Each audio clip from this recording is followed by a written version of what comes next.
Hi, good evening, and welcome everybody. I'd like to call to order the Lake County School Board Workshop for Monday, September 25th, 2017. We have a bit of a marathon of meetings today, 3 in fact, so we'll defer the Pledge of Allegiance and the moment of silence to the main general meeting that we have a little bit later tonight. With that, we would normally move straight into public input, but the one card I have is for the budget hearing itself, right, not the workshop? All right, so with that, then we'll be able to move straight into the body of our meeting tonight, the budget summary. And coming to present our summary is Mr. Rick Collins. I'll tell you a little bit about him and why he's here. He's been working along with our new CFO, Karen Briggs, for the past several weeks. And Mr. Collins is a retired CFO from Orange County, is the 10th largest school district in the country. And since his retirement, he's been working with the Florida Association of District School Superintendents, or FADS, providing technical support to school districts throughout the state. He is licensed as a certified public accountant. He was recognized by the Orlando Business Journal as CFO of the Year in the governmental category. And he has served in the auditing and financial management field for 39 years, focusing primarily on school districts, colleges, and universities. And he serves on the board of directors of CFE Federal Credit Union. So he has been a wealth of knowledge and information. He's helped us through the transition with a new CFO, and he's also spent weeks drilling down budget line by budget line within our budget to bring us a summary and the information that he'll share very briefly with you this evening before we adopt the budget later. Thank you, Madam Superintendent. Again, I will be very brief and just kind of give you an overview of some of the highlights of where the school district is financially, and then we'll talk just very briefly about the 2017, 18, 19 budget. This first slide shows the revenues and the expenditures of the school district over time, and you can see that there is a sort of a financial structural imbalance where your revenues are always below the line of your expenditures. This deviation of the two lines has widened over the last few years, probably primarily because of the class size reduction amendment. Now, that gap has been closed over that time period by your transfers in. Your transfers in are primarily from your capital projects budget. These transfers meet all of the legal requirements. You can transfer dollars for specific purposes over to your general fund from your capital projects budget, and these transfers met all of those legal requirements. However, they are significantly higher than most of your peer districts. But that's how you basically have been closing that gap between your revenues and your expenditures. Now, over the last several years, you can see that your financial condition ratio, what is a financial condition ratio? It's basically your fund balance divided by your revenues. So your financial condition ratio has been right around that 4 to 5% number over the last several years. As we closed out the 2016-17 fiscal year, we were only able to get that number up to about 3.05%. So we were just above the level that was required to notify your Commissioner of Education. At 3%, you have to notify the Commissioner of Education. Below 2%, then you have to submit a financial recovery plan and all of those types of things. So we don't really want to get the reserve levels down to that level. So right now, you're at that 3.05%. And so going forward, that's kind of where we're at right now. That closed out 2016-17. Looking at the 2017-18 budget, the published FEFP, the Florida Education Finance Program, increase in funding per student of 1.12%. The reality is that number is actually overstated because you did not have any of the lowest performing elementary schools as far as reading. And so you will not receive those revenue dollars that were included in the original budget. So your actual increase is only 0.9% per student for the 2017-18 year. Unfortunately, you have some required increases in costs. Those increases in costs, some of which are required by the state, your increased retirement rate, the state legislature adopted a higher retirement rate, and you must levy that, or you must charge that against their salaries and submit that to the state for all of your employees. And your health insurance also went up for this coming year. So those two items by themselves just nearly utilize all of the incremental revenues that you're getting for the 2017-18 year. Now, one point I wanted to make on this is the fourth bullet point down. This is some new information that I just put together. The funding per student for Lake County has only increased by $97.35 per student, or 1.4% since 2007-8. So your funding per student has gone up 1.4% in 10 years total. So that kind of tells you why you have that structural imbalance. The funding just hasn't been coming to public schools over the last several years. We had a significant dip in funding that has come back quite a bit. It's come back slowly, but when you compare it to where we were back in 2007-8, your increase is only $97.35 per student, or like I said, a 1.4%.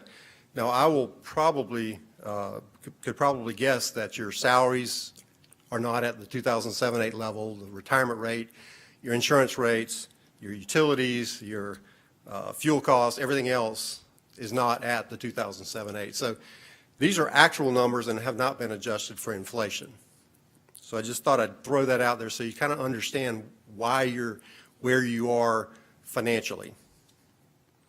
To meet the 3% financial condition ratio level that the state requires for the 2017-18 budget, we had to increase the capital transfer by another $1.6 million, and that was to cover the property casualty insurance that the district pays for, and appropriations were reduced an additional $3 million.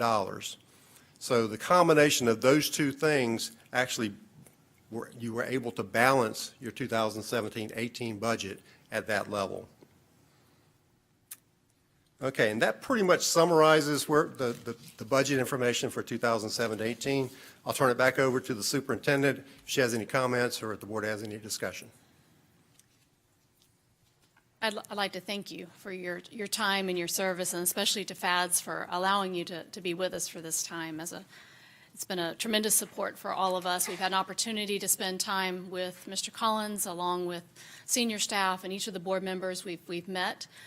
We've talked about this in detail, and based on your feedback, we have developed a financial recovery plan, and the strategies have been identified. I've passed that down to the board. We'll be posting this on our website so that you can see some of the things that we've put in place and to ensure that the gap between our expenditures and revenues, that we close that gap without continuing to move monies from our capital dollars. So these specific things I think we've all talked about.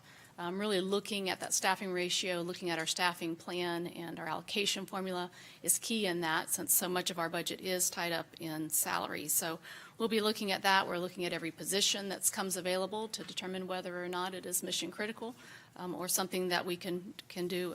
We've already done so at the district office and will continue to do so while ensuring that our programs and services for kids continue to be maximized, and that in no way do we reduce any services or programs at our schools. So I'm certainly not going to read these to you, but if you, I think many of them we covered in our individual meetings with each of you as we discuss this further.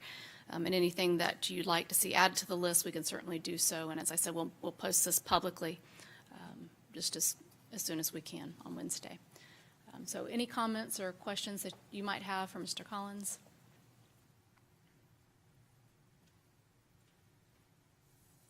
Well, thank you very much. Appreciate it. All right, thank you very much. I do have a comment, but it wasn't for him. All right. Whatever you. What about the budget? Absolutely. Well, no, about the presentation that was made and some explanation, because I learned a long time ago you don't cry over spilt milk, and I joined the board when we had a $15 million shortfall and had to cut 65 positions, and the only overwhelming driver was the debt, the $32 million a year that we're spending. And we have an opportunity, after we work through this year, that it drops almost in half, about $16 million. And so When impact fees, when the money was borrowed, they expected impact fees and they expected growth to continue, and it didn't. Impact fees were suspended, but the $32 million went on. And so there was a board member who sat here who had a phrase, kicking the can, and that a lot of projects that should have gone for capital and improvements were delayed, and these monies were moved about. So for no particular reason, we now are where we are. But I think that the board owes it to future boards to never allow this debt to reoccur, and that we truly be good stewards. That's just my opinion. And if that was really the only challenge in that maintenance budget or capital budget, then that would maybe not been so bad. But when you talk about how we've been having to borrow from our maintenance or capital to make the operating budget balance. It's a double that- whammy. Yeah, that's a huge whammy. So I think, my kudos goes to the superintendent and her staff for looking at every expense and figuring out how we can spend our dollars wisely. When we've been on this board when we were 66 in per pupil funding. That tells you we don't have a lot of money to waste. We have no money to waste.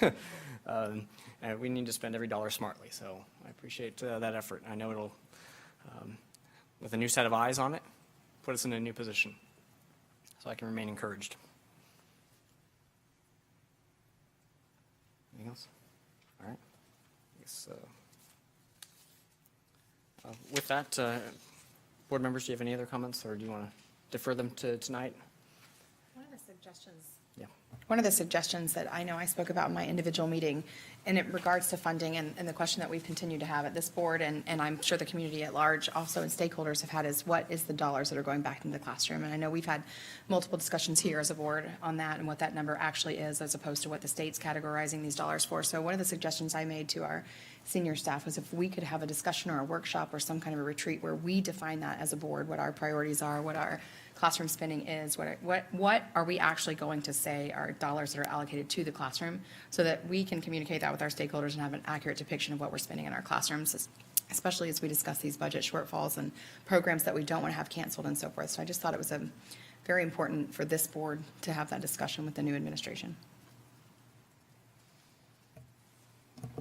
Yeah, I agree with that.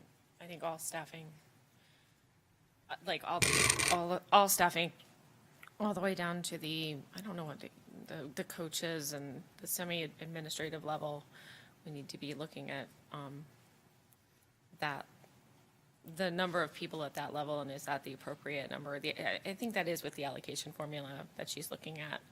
Also, we'll look into that number, but I think that's going to be really critical but I guess my concern is that the numbers I've heard bandied about.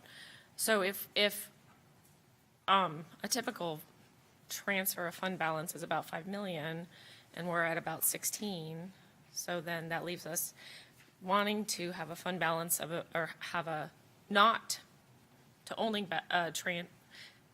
have us not transfer 11,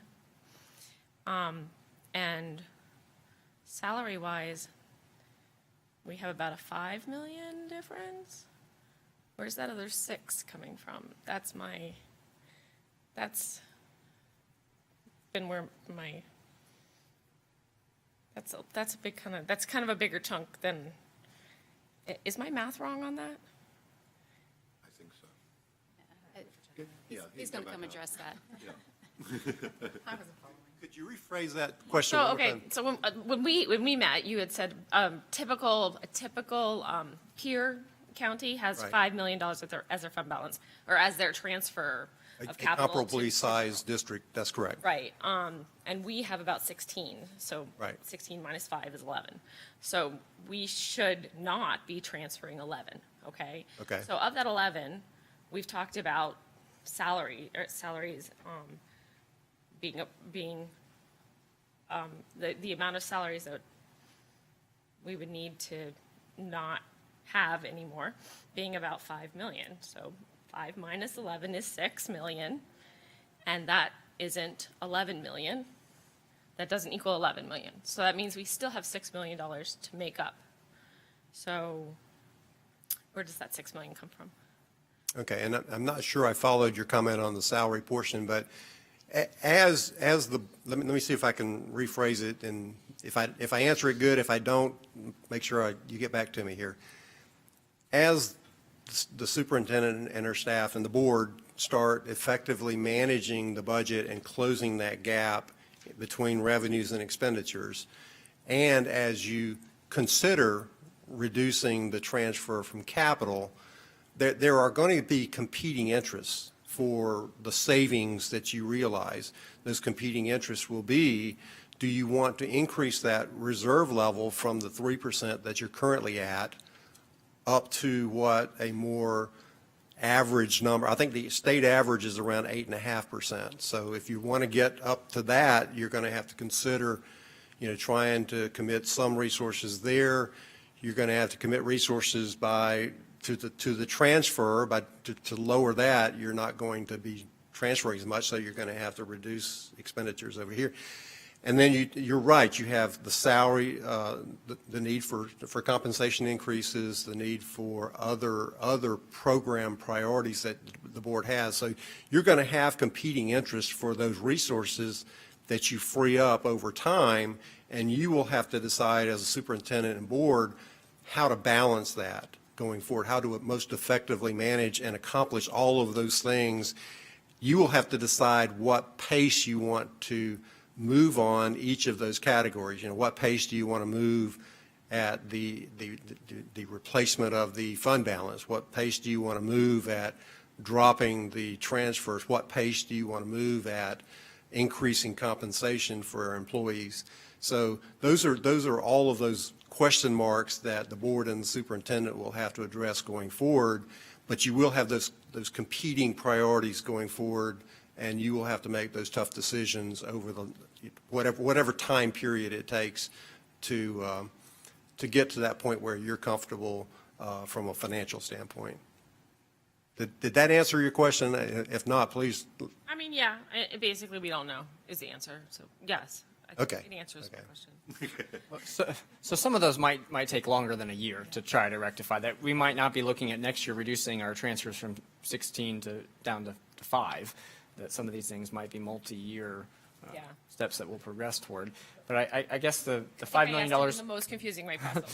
I'm guessing the $5 million refers to the $4.5 million of overallocated positions. Is that right? Yes. Yeah, I think Okay, that's what all she's right, that's where they came from, okay. Yeah, and we don't know that dollar amount. We just know that we have, that's why we're looking into it. And we do have a gentleman who Rick had recommended with FAD, so we're going to get another consultant coming in who's going to be looking at our staffing formula, our allocation, our staffing plan and our allocation formula, and making a presentation and being able to identify exactly where we are over in what areas. So we'll be bringing that to you here shortly.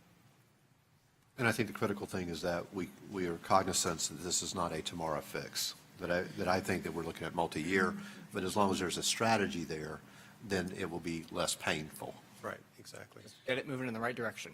Okay. Keep it up. All right, thank you very much. I'll offer board members or superintendent returning any final closing remarks. If you all don't have any, then we'll adjourn and be ready for our 5:50 budget hearing. All right, we are adjourned.